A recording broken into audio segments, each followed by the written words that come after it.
Good morning and hearty hello to every webinar participant. Eva, Alex, Anna, I'm glad that you're here. You can also unmute yourself because it's a discussion topic, so it will be better to hear you. So I'd like to ask our attendees, can you hear me well? If so, please write down one in the chat window. Cool, that's perfect. Thank you very much. Okay, that's great. Thank you.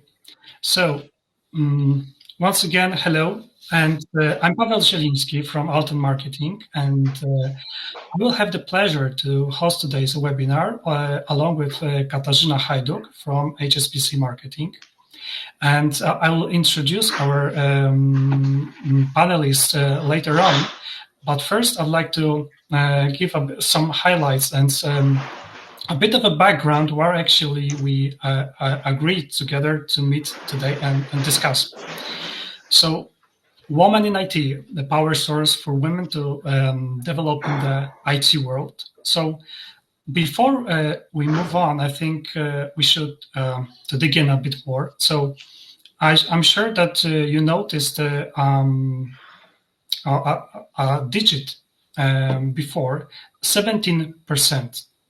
So I think that women are still challenged in their pursuit and progression within the tech sector. So the tech and consulting industry has been traditionally male-dominated environment for a long time. So in 2019, only 17% of employees are being female. So are things changing? We are 2 years later. So are things changing rapidly? How pandemic affects forward-thinking and creative industry, or is it, or it's not? Is it creating more possibilities for women to stand out, to develop themselves, to start their career? And I think we all could agree that diversity and inclusion is a critical in technology and it allows companies to create better, safer products, services. So that is why we'd like to answer those and hopefully more questions from you. Because today we are all yours. It won't be a presentation, it will be a discussion panel. So today I have invited three great speakers. First one, Alex Tessari, Poland Head of Markets and Securities Services Technology. Hello, Alex. Hi. Hello. Anna Gerasimovica, Head of Digital Products. Hello, Anna. Hi. And Eva Ryłko-Sumera, Lead IT Business Analyst. Hello, Eva. Hello. All our panelists are employed by HSBC. So we, and hopefully you too, will ask questions to experience what IT sector has to offer for women and how we could actually you could take some benefits from this rapidly changing environment and start your career in the industry or move it further on.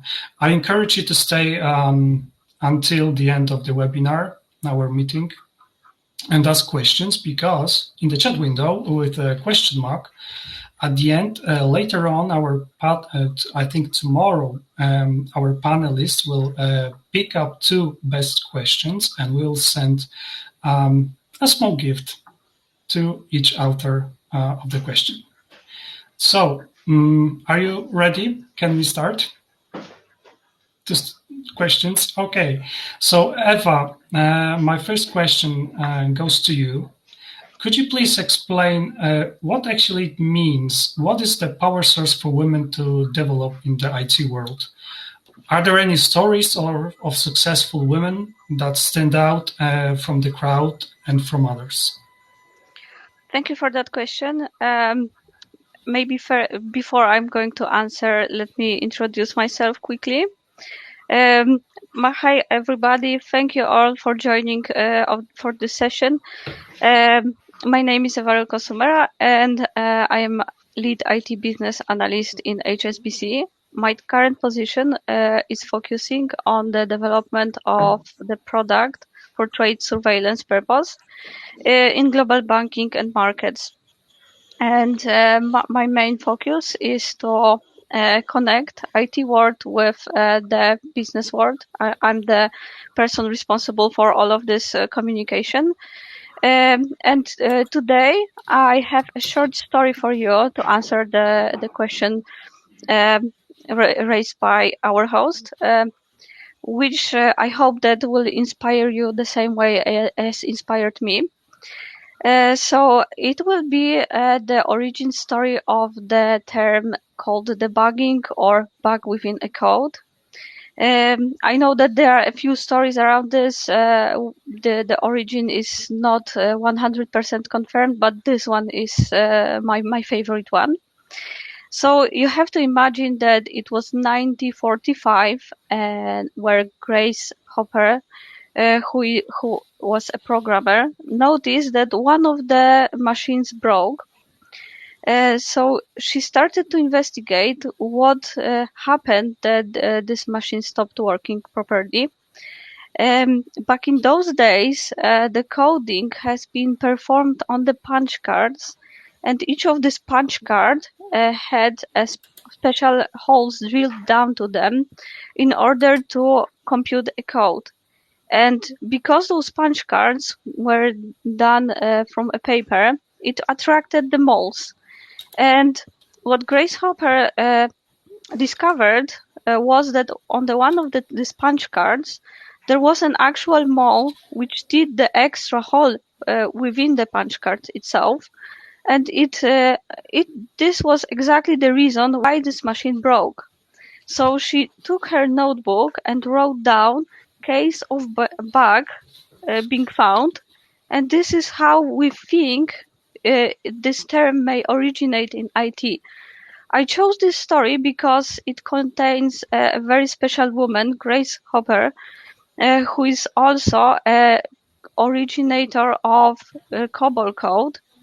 And you have to know that in the IT world, she's called a grandma of COBOL.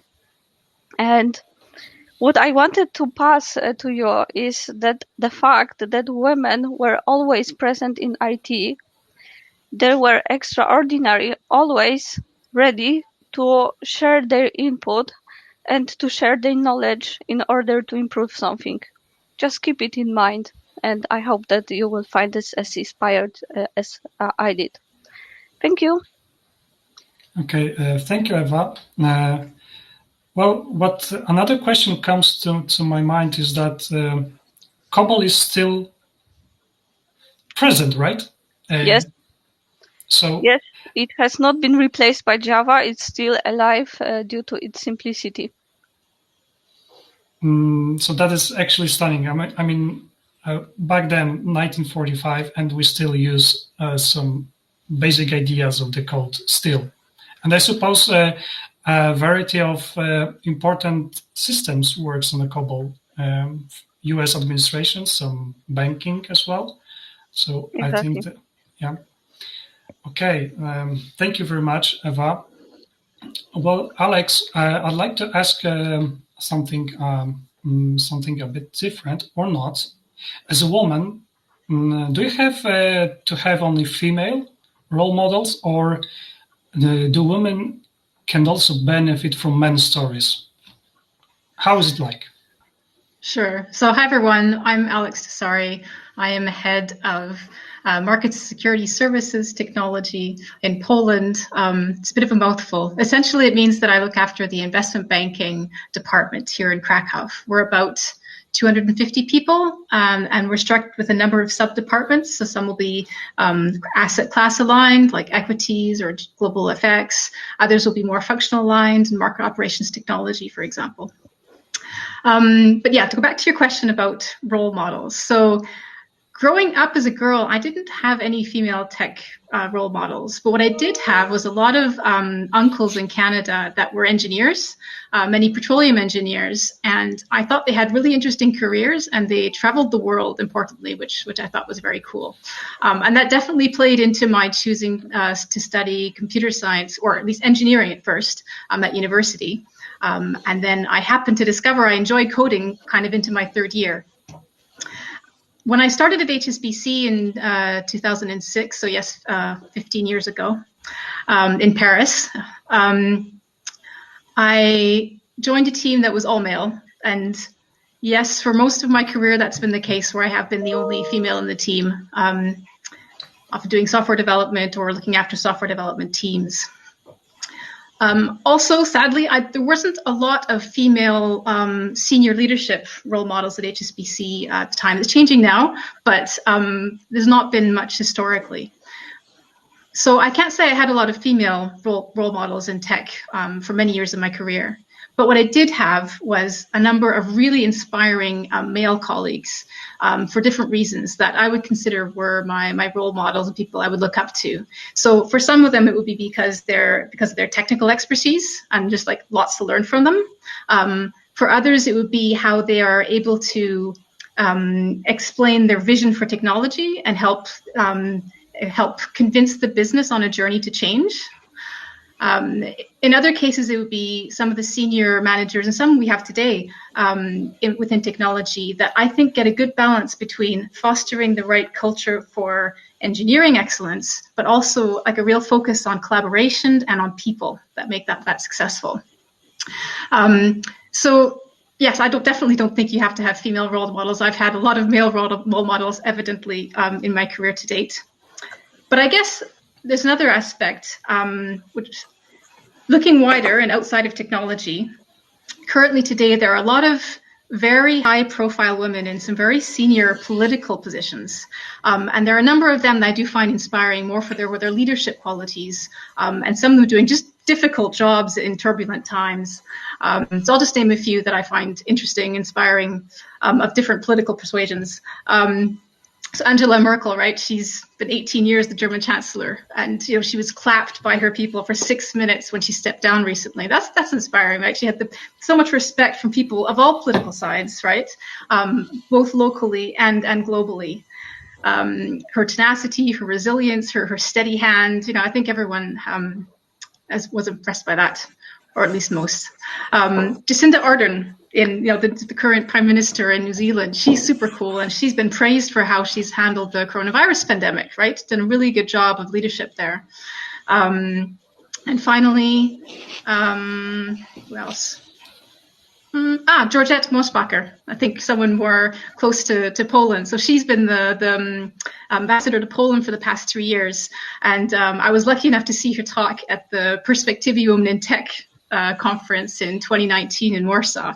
Wow, what a formidable woman, formidable career, and no nonsense person. So she's, another, female role model, I guess, in a sense, that I admire what she's been able to accomplish. I think she got a special recognition, Order of Merit for the Republic of Poland, I think, just recently in January, in recognition of all the work she'd done in collaboration between US and Poland relations.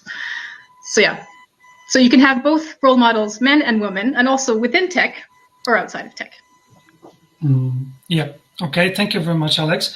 Well, what about young entrepreneurs, women entrepreneurs who start their businesses now? I mean, sometimes you can find some, let's say, press articles, okay, that there is a woman who is 30 under 30 or gets to the top on the entrepreneurs list. I mean, is it a bit a cliche now to highlight that, or I think it should be some, let's say, normal. We shouldn't divide that by gender, or am I right, or not? I think the truth is a bit both ways. So sadly, there haven't been many women. So I think it is nice to highlight them. But equally sadly, why are we highlighting the fact that they're women? They've just been really successful. So you can hear both sides to that story. I think it is good that we're talking about them. It is sad that we insist on the female part in front of it. I agree, definitely. Okay, thank you.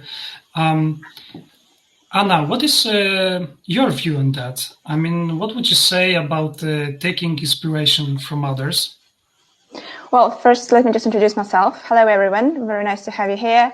My name is Anna Gerasimovic. I'm head of digital products at HSBC in Krakow, and I'm looking after digital product discipline as well as managing a few digital products that we have here in HSBC. I've joined HSBC in July 2016, so it's been 4.5 years so far.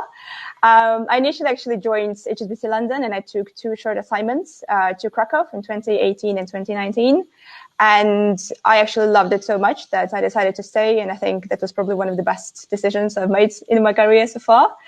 And then Pavel, just to answer your question then, I think throughout my career, one of the most important factors for me has been people. And I can find inspirations from the people that I work with. It doesn't need to be someone senior. It can be my peer. It can be someone junior, just someone who can inspire me for different reasons. And it's always been a huge part of kind of where I was finding motivation to, move up the career ladder, to change the jobs. And I can talk about it a little bit later because I've changed my career path as well at some point. And I think just this by itself can be very inspirational. And I'm actually quite grateful. I've met a lot of amazing people I've worked with, and they are an amazing examples of how you could do things. You can kind of materialize yourself and change the career. So maybe just to name you a few examples as to the people that I have aspired or inspired from. I have actually worked with a BA, someone who I met in HSBC London back in the days, and he was one of those people who was completely like a self-learner, self-starter. He had no kind of BA background whatsoever. He actually was working as a customer agent in non-IT companies, which was very small, not even a big chain, and it was in the UK. He's been spending there about 5 years, I think. And with no relevant experience, he was just kind of going through the different books. He was just reading a lot about business analysis, agile, everything that was trendy back in the days. He had attended loads of different courses in LinkedIn, Coursera, you name it. And it was completely from scratch. He just learned he just got the interest, and then he just kept learning until he actually got a BA position in a bank. So I met him when it was his first BA job, and it was in HSBC. And since then, he actually has progressed. Unfortunately, now he has left, but he still is doing well. He is now a senior IT business analyst in a different company, still in the UK. But I think one of the things that really inspired me is that you don't have to have like a specific degree, a relevant experience. You can change something if you really are up for it, if you do strive to make a change for yourself. And I think another example as well, of a person, she's actually pretty senior. She's head of products for one of the HSBC products in one of the ASP regions. And she's someone who started in a branch. Obviously, it has been a while back. But then she actually, like over time, she's moved to a back office to help with the process improvements for the branch staff. And as times have gone on, obviously, they're more digital. And she moved into digital transformation path, and she helped to transform a lot of the things from stuff to digital. And again, her perseverance is one of the things that very inspired me at the time. But I think both of the examples that I brought up highlight 2 key things. One, it's about getting yourself out there.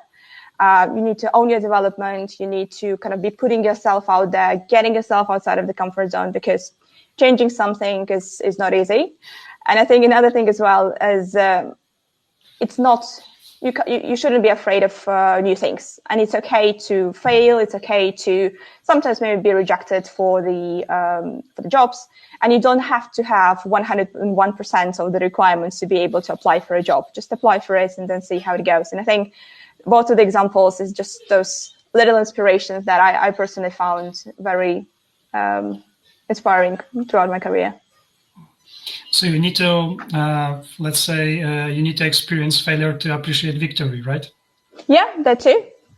But and I think maybe another thing to note as well, I apologize, I forgot. I think apart from people being an inspiration, I also find a lot of inspiration in the books. Obviously, I've been reading different books throughout my lifetime, but I think there are some really good pieces. And obviously, you have to find what inspires you within the books yourself. But for me, for example, a book from Sheryl Sandberg, who is the CEO of Facebook, Lean In book, I found really interesting. I think it gave a very interesting but yet realistic perspective of how challenging and tough it could be for the women to build a career in IT. But I think she still revealed a lot of her personal vulnerabilities, which I think a lot of the women can relate to. And I think another good example of the books that I really enjoyed reading was also Secrets of Six-Figure Women. It's a book written by Barbara Stanny. It summarizes a number of different strategies that the women have taken over time to kind of get themselves to a career or to a point of their life which they really enjoyed. And again, it's something which shares the experience of those women, of those successful women, but it's also backed very much by the research and different statistics. So I think what I'm trying to say, inspiration can be in everything. It can be role models, male, female, it could be books, could be magazines, I don't know, like Forbes Women or just Forbes. There are a lot of interesting articles coming up. And they can be across industry. It doesn't need to be in IT. And I think Alex has made a great example of how inspiring people could be in politics. It's just all about finding the source of inspiration for yourself, because all of those things do change your mindset and they help you to get to kind of a different place outside of your comfort zone. Yeah. Well, if you're in, let's say, I've mentioned 17% back in 2019, right? So when you're, let's say, some kind of a minority, you have to face some tough situations. I mean, you have to prove a bit, even sometimes more than men in the same position. I mean, what inspires you and to face tough situations? I mean, how do you cope with tough situations at work, Anna? To be honest, I don't think it's about proving yourself more. It is about being confident in what you know. Very often, and probably like when I was a bit more junior, I found myself that I wasn't really voicing up some ideas in my mind or just, something that I wanted to say because, I did have a tendency of rethinking 100 times as to what I wanted to ask. And I think kind of getting this courage is what really helped me to partially even grow in my career. It's kind of starting to put yourself out there. And I think when it comes to dealing with tough and challenging situations, I always try to be pragmatic. I have what I like to think, good analytical thinking from my career as a BA as well in the past. So I always try to approach a situation and see, what are the interests of different parties in a situation. And I don't, if the task requires me to, I tend to, engage other people and see as well how we can find a common solution as opposed to just me driving what I see is the right thing to do. But again, I don't think it's anything to do with proving yourself. It's more about just being open to what's coming your way. Just to add to that, I think women self-impose themselves that they have to be, it's self-imposed this need to do more and prove yourself that much more. It's not necessarily the environment. I think it's back to the self-confidence thing that Anna, you just mentioned. Yeah. Okay. I'd like to switch myself off for a moment and like to invite Kasia for a moment, and she'll ask you more questions. Okay.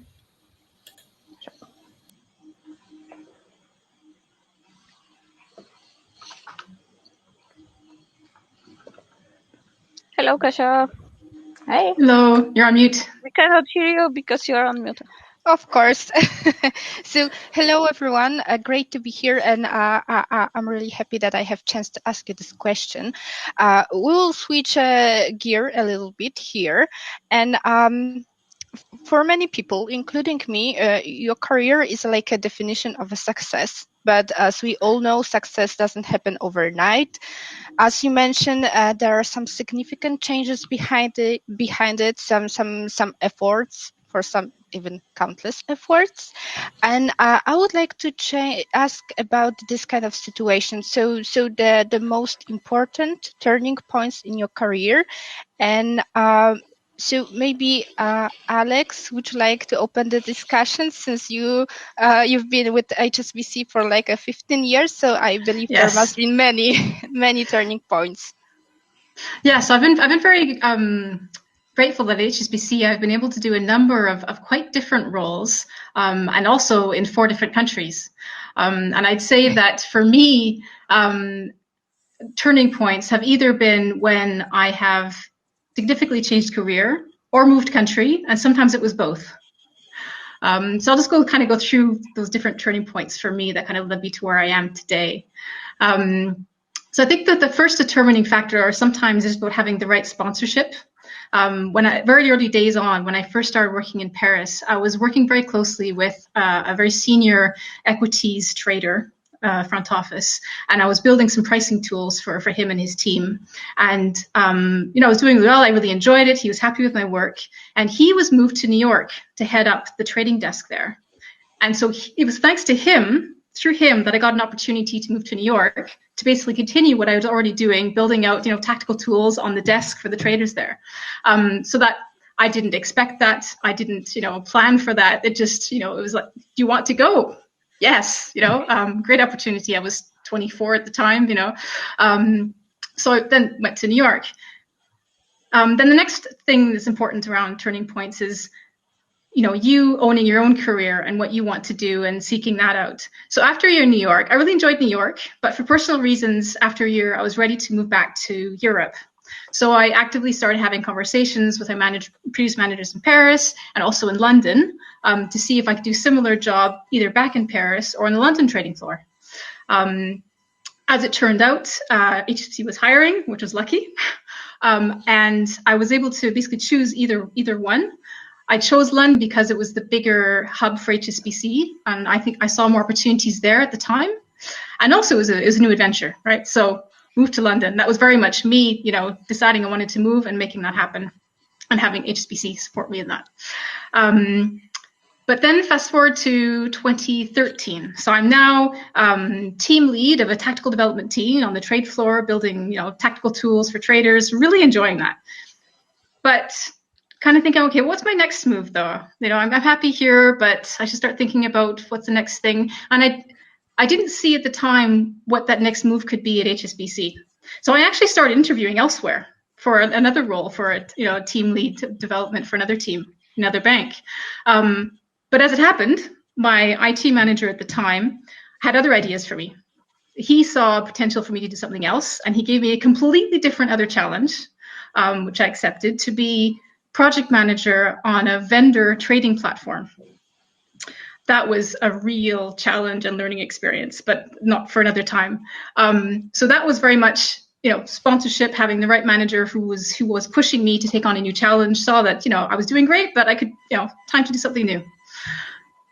Then fast forward to 2019. So after the vendor trading platform, I naturally moved into the in-house, much more sexy and interesting in-house development team for equities trading systems. And I gradually became pod lead and was that for a little bit, for a few years. 2019, I'm now pod lead in that team for a number of years, really happy, great team, super interesting technology, business is super interesting, but what's my next step here?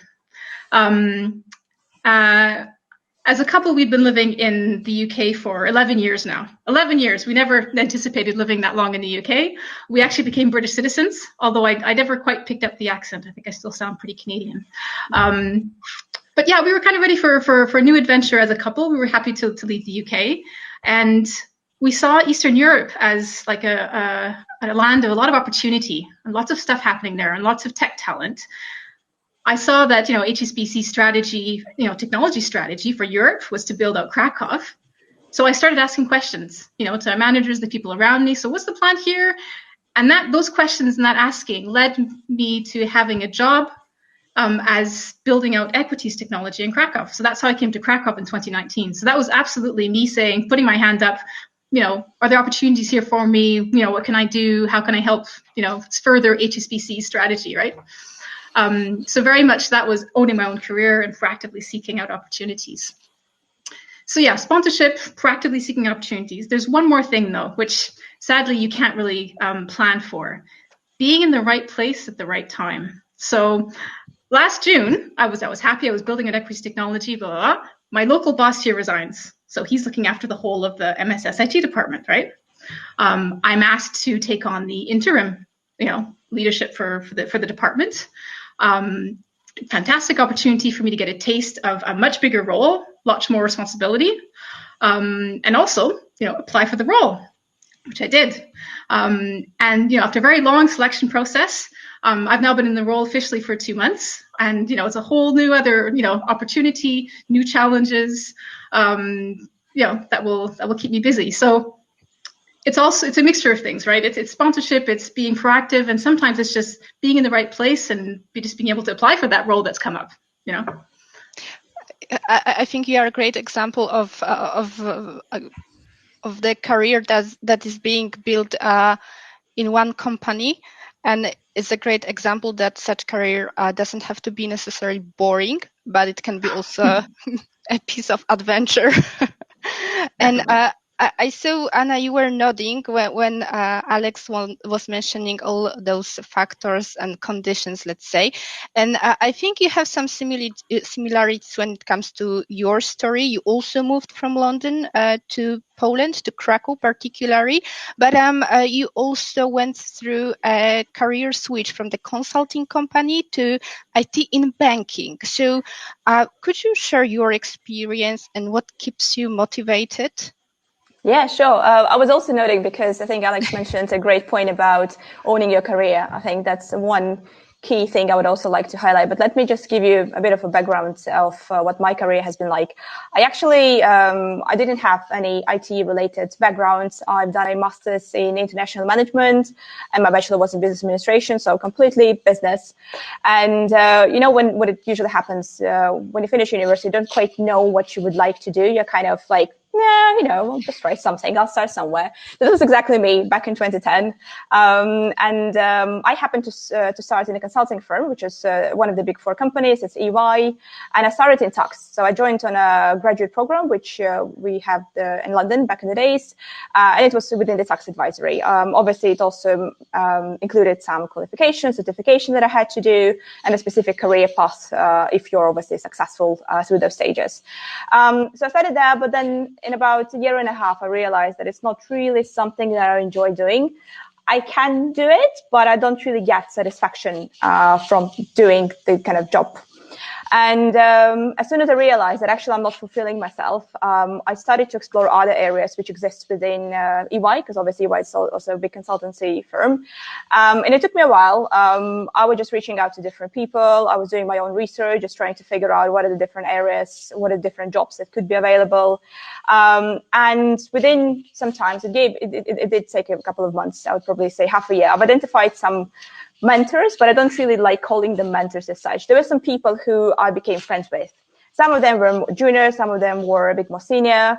I also met some people who were quite senior in the company and respected. And, I was just kind of having some formal coffee catch-ups with them every now and then. And that helped me to identify what are those other things which I could enjoy doing. Obviously, I didn't have a chance to try them, but I could get a flavor from people who were doing those jobs on a daily basis. So that's what got me thinking into, well, okay, maybe I should try management consulting. But I also realized that at this point in time, I was still too junior in my tax graduate program, and then I still had some skill sets which I needed to improve. So the next half a year, and it was about 2012, I think, I started to work kind of towards getting myself to the right level of skills and capabilities that they may be looking in management consultancy. I was kind of a self-learner to an extent as well, reading books, doing some online training, putting myself out there within my tax job just to make sure I get the right skills. So like, I don't know, leading some stakeholder meetings or leading some client meetings because we're working with external clients. That is the type of things that I started doing more, even though I was very hesitant to do that. But then obviously about a year after, and again, it has been a long path for me to get there, there was a role that came up. And one of the partners in the company that I was liaising with, he actually suggested I should apply for. And I think this is also a point in time where I realized that my network of contacts is something that is really important, and it's important to maintain it throughout the time. Don't lose the connection. And I was actually quite surprised that the partner, because the partner is is actually the most senior role in the consultancy firm. He reached out to me and said, well, there is this position, why don't you apply? And I did. The process for recruitment was pretty rigorous. I think they challenged me a lot on different questions, but I got there. And now I was successful. I actually started my career in management consulting and performance improvement arm of it. And again, consultant was a very turbulent career area, because obviously you change from one project to the other. And it took me about 2 very painful projects after I actually found a great project, which was called digital transformation for a mobile banking in one of the biggest banks in the UK. And it was still in the days when this was the first mobile application launching on App Store and Google Play Market. And I was very excited to work on it. But the thing is, it was short. It was 6 months. And then I left the project and I was like, oh no, I want to do it more. So all my focus after that was actually just to find a similar project. I wasn't successful in finding it in the consultancy firm. So what I did, I kind of started to look for similar projects outside. So I became a contractor, and I've been kind of getting the more and more experience, picking up more digital transformation projects as I was kind of building my CV, so to say. So maybe just to summarize, I think it's all about owning your career. There's also a big part of kind of being in the right time, in the right place. And the other thing which really works for me is kind of surrounding yourself with people. And you can call it your network, you can call it just your friends, depends, what sort of relationship you build. But it's very important because it helps you understand the area where you want to step into. And you can also look at someone who has potentially done a similar move, or someone who at least can share some of their personal experience, and you can take it on board and learn from them. Thanks, Anna. One question that came to my mind is that would you suggest that it's better to be vocal about your needs, about your ambitions to the network surrounding you?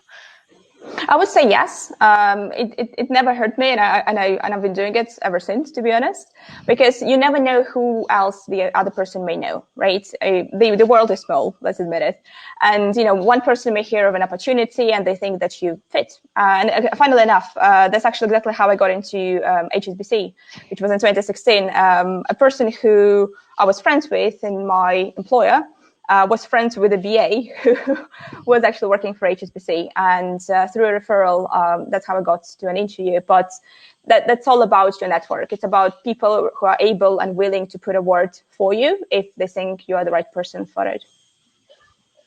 Yes. So thank you, Anna. I have some motifs here that reflected through both stories, Alex and Anna. And Eva, you also moved, but within investment banking. And I remember that when we were speaking about these role models and what to do to how to own your career, basically, you mentioned that you are not a tracking person and you rather focus on the what part. And I'm just curious if it also relates to, this ownership. Sure. So what I meant by saying what is that in my case, I'm mostly focusing on the skills themselves. And this is what motivates me the most during my career. You have to imagine that my dream was to become a lawyer, and here I am being a business analyst in IT. So how this happened? So back in 2012, I finished my bachelor degree, and I was seeking to gain some internship, and I got the internship in Alior Bank. Back then, it was a very prestigious internship. And I didn't know much about the banking itself. I didn't have a proper knowledge or the background, but I was excellent on the documents themselves because of my studies. And when I started this internship, the banking products hooked me so much that I wanted to continue this path of development. So what I did, I applied to the Economical University in Krakow, and I finished my studies on finance and accounting, so completely different field. I moved to the master degree straightforward. I didn't accomplish a bachelor degree. I have decided that I will fill this gap by my own, which I did. And then when I finished my internship, I moved to the State Street company when I worked on the banking operations. And this world was very interesting for me. Finally, I came back to also some math problems. I really miss the math, the logic, and all of this stuff. I had the whole pool of the banking products which I needed to ensure that I understand and learn, sometimes by heart, because there is no there are no courses or structured knowledge about some of the new banking products. And my first banking product where I became SME was collateral. I became a manager quite quickly in the State Street itself. But this role wasn't good enough for me because it turns out that I am a knowledge seeker. So I had much to offer to my people, but I wanted to be a specialist a little bit longer. So I have decided to move to a BA position because this profession requires from you a lot of knowledge about the methodologies themselves, and also combining the knowledge which is interdisciplinary.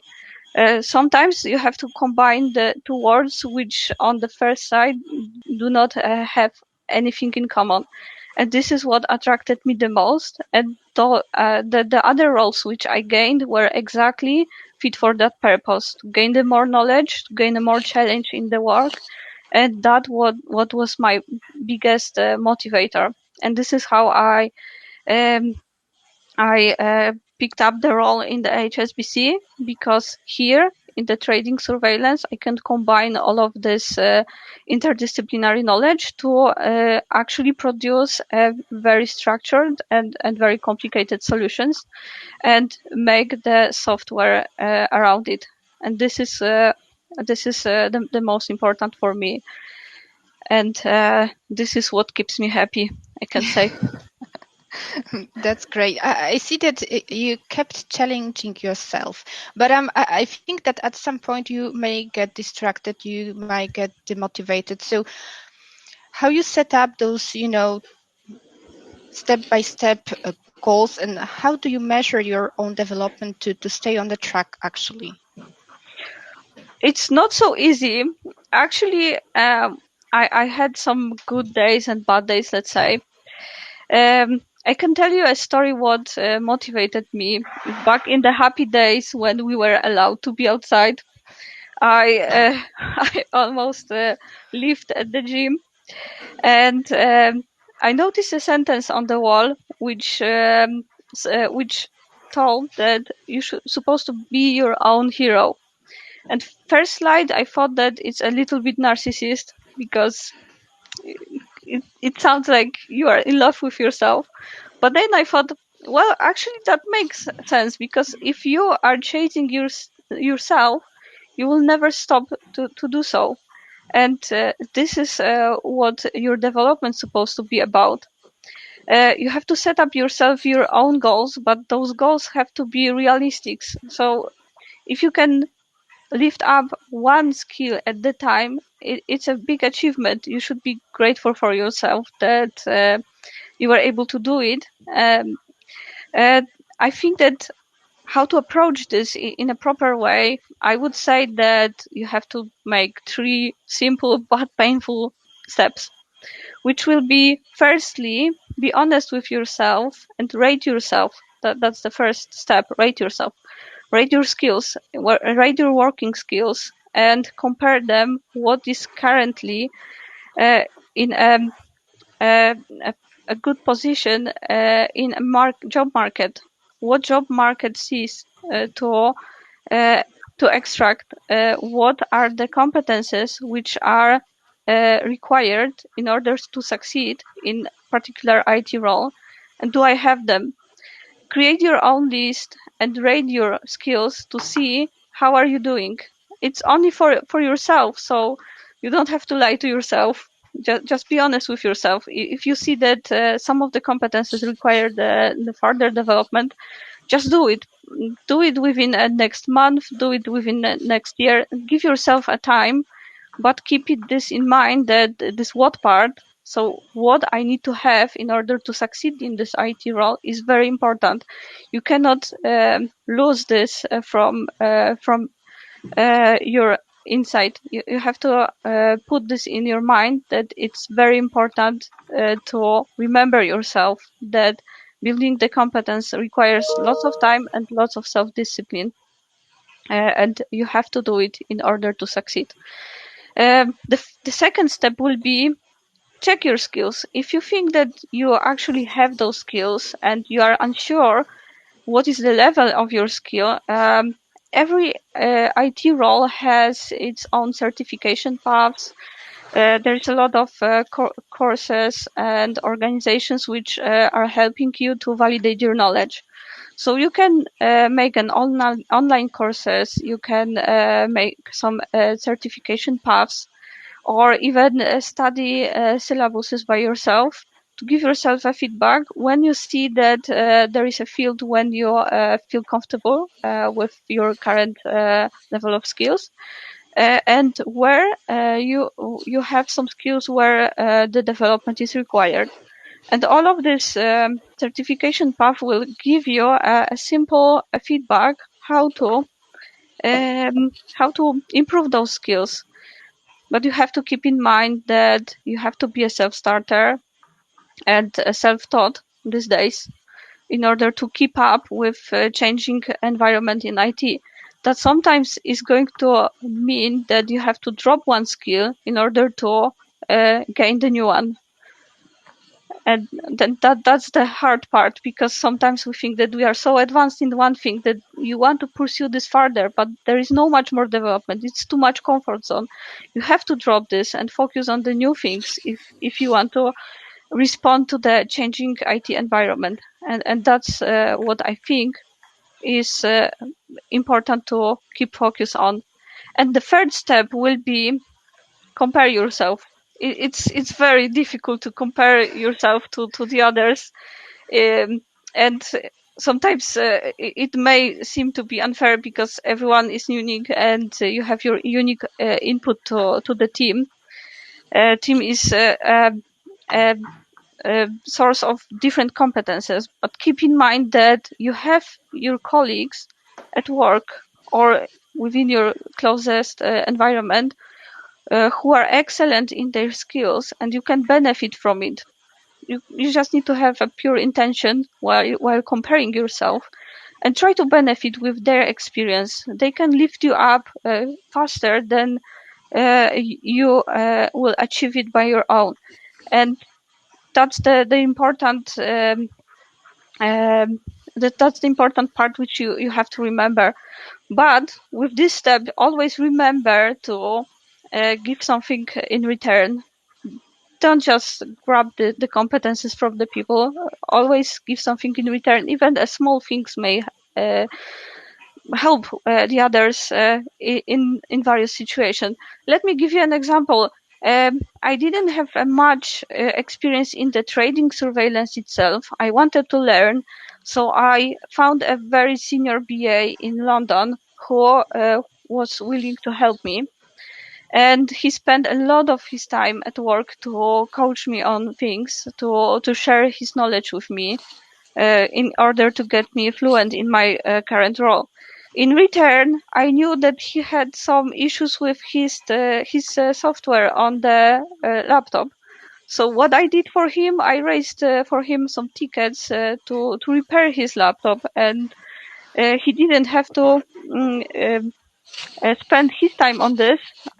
It was easy for me because I just did this for myself, and this is how we could benefit from this relation. Yes, I love that you are mentioning the collaboration stuff, right? It's utterly important when you are not only building your career, but in general for the greater good of a company that you are working in. Okay, so with this positive accent, I will pass the voice to Paweł again. So thank you very much. Thank you.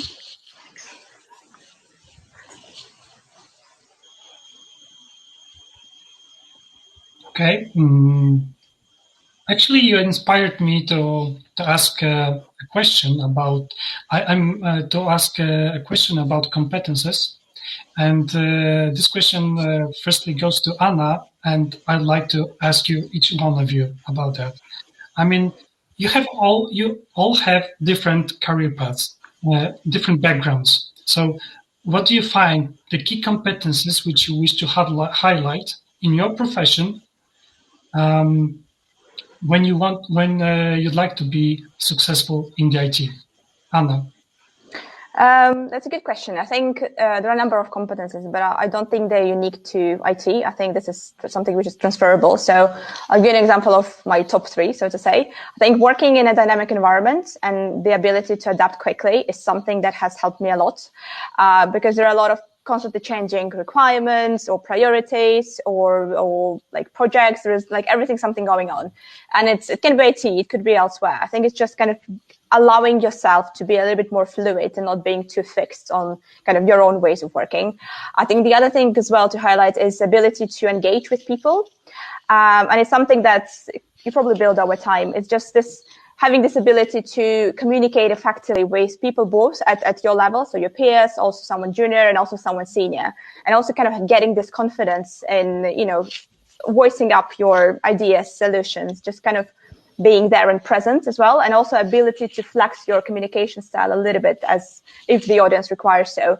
And I think the last one as well from my experience is curiosity and creativity. Curiosity because you always tend to learn something new. And it could be, agile, it could be something from coding, it could be UX, and also creativity, because you do end up working with a very creative team of developers, BAs, user experience designers. And it's important about kind of raising or brainstorming some solutions, coming up and fixing problems, or just kind of having something. Even like within product management, right? You want to inspire people. You want to make sure that the new features that you bring on board is something that our customers would like, and also something that the team would be quite excited to build. So I would say curiosity and creativity are also very important. Okay. Alex, what? Sure, I'd just like to add one thing. So I wholeheartedly agree with Anna's suggestions. The only thing I would add is never avoid or stop listening to conversations you don't understand. So if you're a software developer and there's an opportunity to listen in on a conversation around really advanced, business domain knowledge, even if you don't understand, just listen in, ask questions. If you're on the contrary, I'm maybe a BA and there's a conversation ongoing with, a software developer talking about infrastructure or software design, listen in. You can only learn stuff. And over time, it will get easier. You can ask questions. And what it brings you, even if you have no intention of becoming a software developer or a business analyst, BA, and you've got very clear on your career trajectory, it's that awareness of the context of the wider working environment, and empathy for the work of the people around you and what they're trying to achieve. I think that will serve you well in terms of success in technology, working with business. Okay, thank you. Eva, would you like to add something from your perspective? I would say that the most important is being persistent and flexible to easily adapt to overcome the challenges which may occur. And also, what is important, it's you have to be self-starter, because if you wish to be extraordinary, there will be some fields of knowledge when there is no expertise yet, and you have to build it from scratch. Yeah, thank you very much. I think that's that are great insights for me as well. Even though I'm not a woman, and I think that's very for each side. I think it's a great insight to take. Also another question for all of you. With so many achievements on your accounts, is there anything else left on your bucket list, Eva? Always. Okay. You have my attention. Karen, current role which I'm handling is very challenging, and I'm happy in a place where I am. I'm rather telling this very rarely, so it really means that this role is difficult and requires a lot of focus to be good at. In the future, I think what I wish to achieve is to come back to the people management, because right now I'm rather managing the products themselves, not the people. Although we are managing themselves in our flat structure in agile environment, but it's not like I'm a manager who is sharing their skills with the other people. And I think that it might be my personal next goal to achieve again, because once I was a manager some time ago, and I dropped this to proceed with my career as a specialist. Thank you. Okay, thank you. Anna, what about yours? To be honest, I think my role keeps expanding, the role that I'm currently doing. So I think I'm quite happy where I am at the moment. But as I mentioned before, I never stop learning. I have more books to read on my list. I want to do a UX course as well, because obviously as I'm building digital products, I want to make sure I build the right products and solving the right problems for our customers. So that's the next thing on my list, and I'll probably continue learning within the product management space, because it's still an area which is still developing, and I don't think I haven't hit the bottom line, so to say. But I think finally what I want to do is just go away somewhere. The pandemic has been lasting for such a long time. I just want a very nice beach holiday somewhere far, far away for a month, so I can actually, because I forgot how it is to swim in an ocean or in the sea. So that's definitely my big thing on the bucket list. Yeah, well, actually, I can agree on that. The last thing, the beach, the pandemic effect, and so on. Well, it's terrible. Alex, you've mentioned that you 2 months ago you started your new role, right? Yes. Yes. So what about your bucket list? So I don't think I've ever really had a bucket list. I don't really have one. What I do know is that I really enjoy growing and experiencing new challenges all the time. And I certainly have that with my new role. So it's going to keep me very busy and my focus for the next couple of years, at least, I think. After that, who knows? Okay, thank you very much. I think we could, never stop learning. We love that as well. Let's maybe we could move further on to Q&A sessions. So I will switch the mode on our screens, and I will show some questions. And each one of you who would like to start to answer the questions, so please go on. So please give me a second.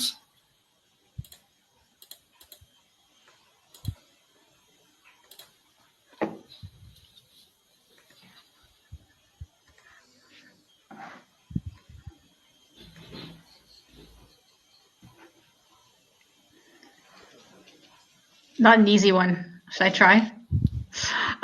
So I think here you need to be able to articulate the value of change, of automating, the value of spending that effort, to spending that money to the right people and get the right sponsorship there. So that'll be your product owner, it'll be your senior business stakeholder.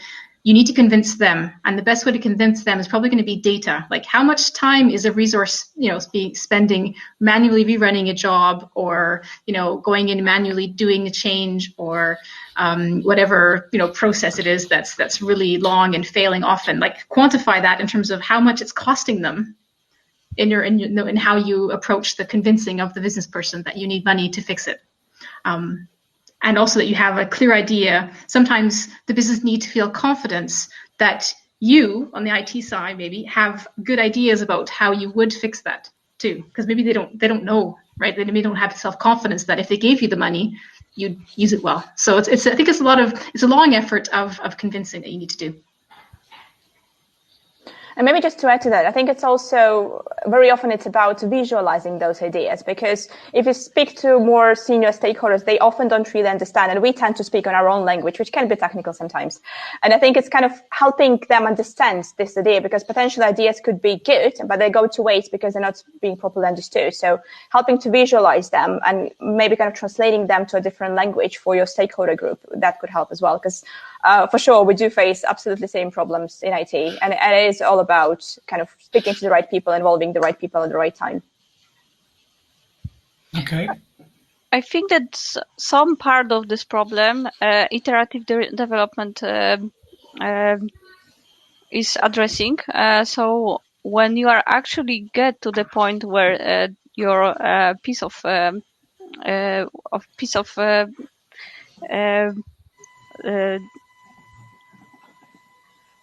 functionality is developed, you have to be very focused on what you are trying to achieve and measure those results. Those have to be measurable increments. So this visualization of the effect, what you are trying to achieve, is helping to determine how to split this project in order to get those results in place. And the way how Agile works is helping to actually get this problem solved. The first problem is to get the proper prioritization in the product backlog, which might be the global one, and then get prioritize your increment among others. And then when you are going to achieve that, once you are trying to build your software development, then you have to have a good cooperation with business analysts in order to address your issues and make them vocal in the proper manner to develop a solid plan in order to achieve your great product. Thank you. Okay, thank you. I think I will show the next question, and someone wrote down, let's say an insight that we are talking about only European problem, and maybe you'd like to answer this question.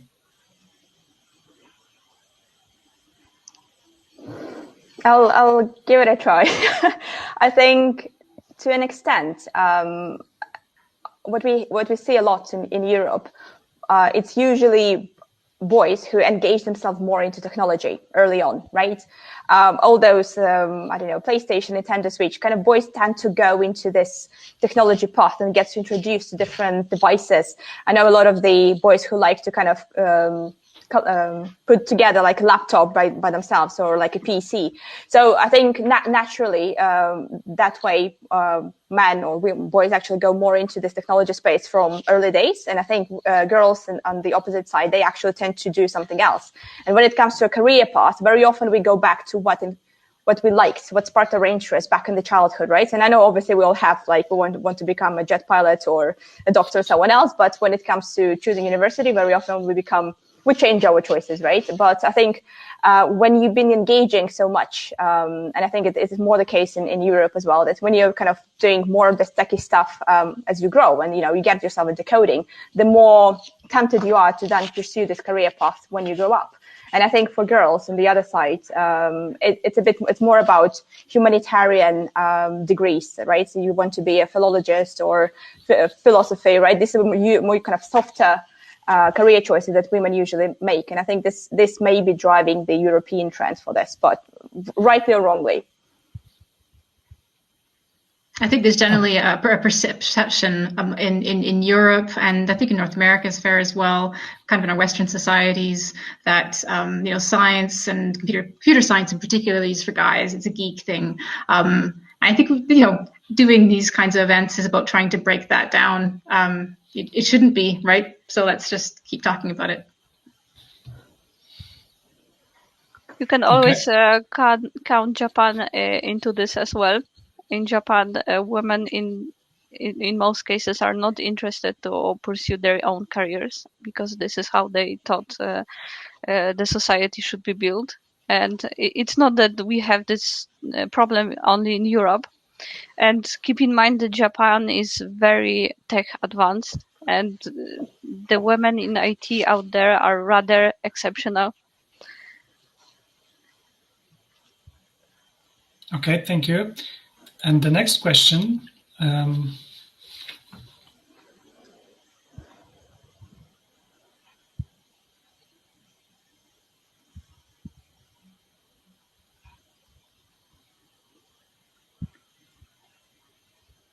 I would answer that you don't have to fit in. Exactly. Why do you have to fit in? You are the individual, and I see my team as a group of individuals who work to find the common solution. And what is behind this? What kind of differences do we have? It's not important. You should focus on the problems, not on yourselves, right? Maybe I've been lucky, but in most of the teams I've worked in where it was all men, and particularly when I was younger, I always felt that I had a lot of support and could ask questions, and I had a buddy I could go to for any tech problem I had, or I was stuck in a programming, or something didn't work on my environment. It may be that you're not in the best of environments, right? I think that's a bit sad that you don't feel like you have support and you can ask questions to the people around you. But I think it's also, maybe going back to the point I made earlier, it's about kind of curiosity and creativity, right? It doesn't matter what gender you are or who are the team or the people you work with. It's important about what you have to bring to the table. And if you have an interesting idea, it's kind of, I know it sounds like making an effort, but it is about taking this a bit of courage to really offer it, because it will not go down to who made this idea or who came up with it. It doesn't matter whether it would be female or male. It's about, oh, wow, this is a great idea, right? It's about the idea that you will generate. So I think this is an important thing to remember.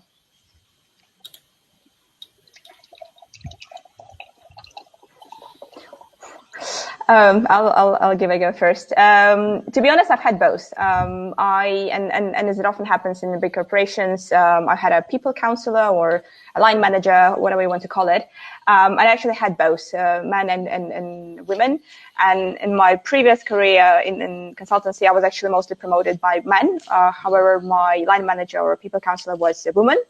When I joined HSBC and throughout my career with HSBC, again, I was mostly promoted by a man, but I've had really strong support from women leaders as well. So I don't think without the support of this women engaged in my career, that would be possible. So I think to answer the second part of the question, indeed, women do support each other. And I think there are always some communities where you can see that, we really want to encourage to give kind of for the women to get into IT. And in general, in your workspace, I think there are a lot of very inspirational and supportive women that you can go to if you really feel like you need an advice. So I truly believe it is supportive. I've not had the opportunity to be promoted by a woman. I've only had men managers over the years, so who've been super supportive. But it's not been because, I don't think women don't support each other in technology. I think there's not very many of us, and on the contrary, what I see is that I'm naturally networked sometimes with the women that are in technology around me, and we talk a lot. And I think I would like to do more to support, women in IT as well myself. That's why I'm on this call. I don't have as many women in my department as I would like. I would love to see more. Again, that's also why I'm on this call. So I think women do support each other. I mean, they always have examples where they don't, but particularly in technology where it's so few of us, I think there is a strong sense of kind of community and help there. Eva, would you like to add something? Well, I really didn't pay attention who promoted me. Sorry. Really, it was just all about the position. And to answer the chat, which I see here, what to do if you do not get the right support, leave the job or just keep struggling against odds which doesn't support you. I would choose I would say that if you feel that the environment isn't comfortable for you and you cannot grow further, just change this environment. There is no point to struggling against yourself. It will only bring you down, and you will stop being motivated to grow further. And that would be my advice on this. I agree. Yeah, I would agree as well. Okay. Thank you. Alex, you've mentioned that you look more women to your department. So the next one, I think you could start with the next one.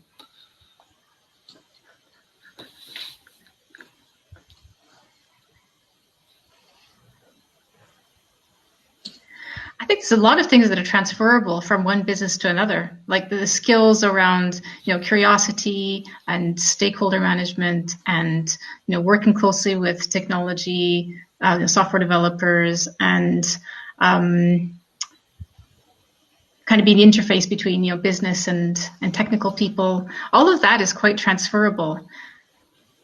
Obviously, there is a learning curve to change industries. There's a lot to learn, and depending on how specialist the domain might be. But absolutely, I think a person who's done well in an IT BA role somewhere else in a different industry, there's no reason why they couldn't look at joining the banking financial services industry. You might want to look at doing some additional certifications or particular learnings, or just reading books, so that at least you come to the interview and you can talk about what you find interesting in that domain and what you've read about it. That's obviously that will help. But I don't see a limitation there. Yeah, I would second what Alex said as well, because it is down to the core capabilities, which you probably have already in an IT BA or product manager role, and finance background then becomes secondary because it's something that can be acquired. And for this specific path, like be it BA or product manager, I don't think there will be some hard technical skills that need to be acquired. Most of the time, as Alex said, role is more business and just kind of being this bridge between the business and the stakeholder. So there are a lot of competencies which the person already have before coming to the finance industry with the skill set.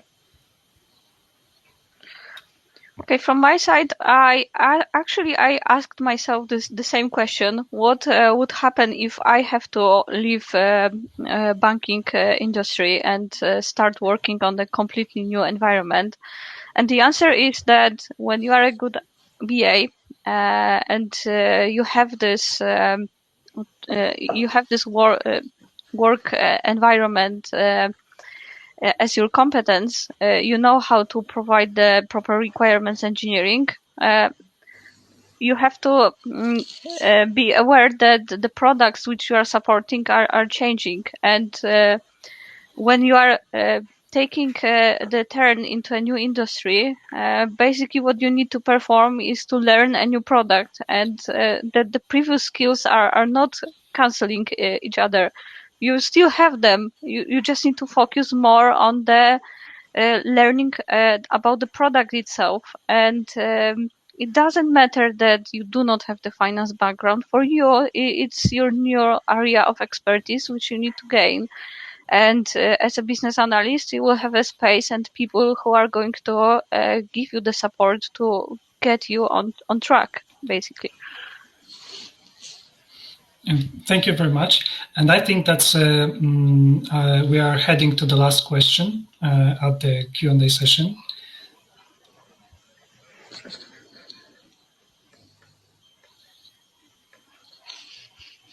I agree. It's not the easy transformation. It requires a lot of input from your side. You have to be very focused on filling the gaps which you have because you are not coming from the IT background. But it's doable. It's all about the persistence and willingness to learn. And if you can prove that, and you can show your passion about the IT, that you actually want to be a part of it, and you have a proper skills in place, especially the soft skills ones. I see that this is absolutely doable. Oh, I think we lost Eva. Yeah, that's strange. Okay. I'm a bit worried now. What might happen? I can maybe supplement, because I think, yes, indeed, the change is difficult and it's not easy, but it is about kind of keep looking. And yes, there may not be a lot of internship opportunities, but there could be some more junior role opportunities available. And it is about also kind of what sort of sacrifice you're willing to make to have this switch. What I think did help to the people I've been mentoring is actually shifting your CV slightly to make it more skill-based. Because if you are shifting, obviously, there are some transferable skills, as we discussed in the previous question, that you can highlight and that are relevant to the job in IT. So by creating a skill-based CV, you would be able to draw the attention to the right skills that you have. Because often when we talk about our job responsibilities, our day-to-day responsibilities, we focus way too much on what we actually do. And it may not be seen as relevant, especially when a hiring manager is just skimming through your CV. So that could help as well, as a tip from me. Okay, Alex, would you like to add something to this question? I think if it's really obvious and you can pinpoint what you're missing in terms of skills, you can do a certification in your own time. Whether it's programming or business analysis or agile project management, or you can always do that to show. I know I don't have this, but look, I've just done a certification on this. That will definitely help. Okay. Thank you very much. It was the last question for today. And Eva is back. Sorry, my internet just broke for a second.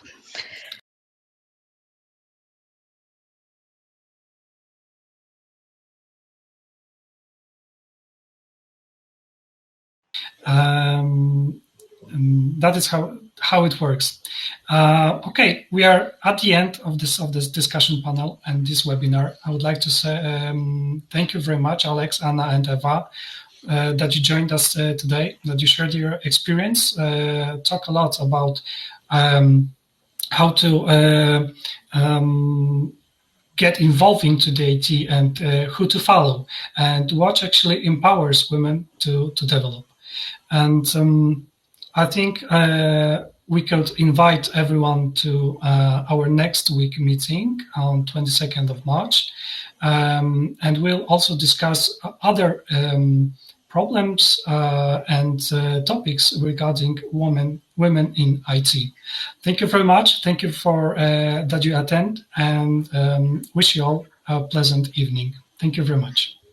Thanks for hosting. It was fun. Thank you. Thank you. Bye. Thank you very much. Bye. Take care.